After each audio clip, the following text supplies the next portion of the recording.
Apakah Anda masih meyakini bahwa manusia adalah makhluk-makhluk istimewa yang diciptakan oleh suatu sosok ajaib yang berada nun jauh di sana di balik langit? Kalau Anda masih meyakini begitu, maka channel ini tidak cocok untuk Anda.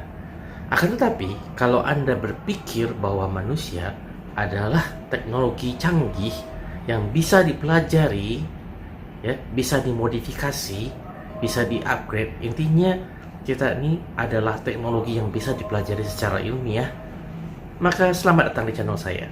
Saya Irwan Effendi, The Human Programmer.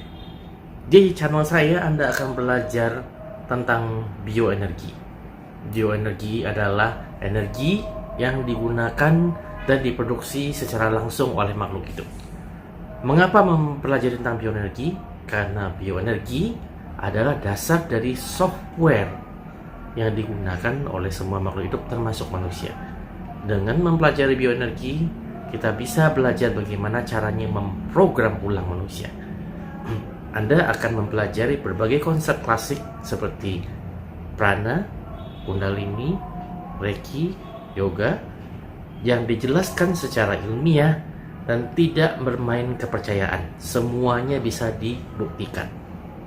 Oke, selamat bergabung dan jangan lupa subscribe ke channel saya.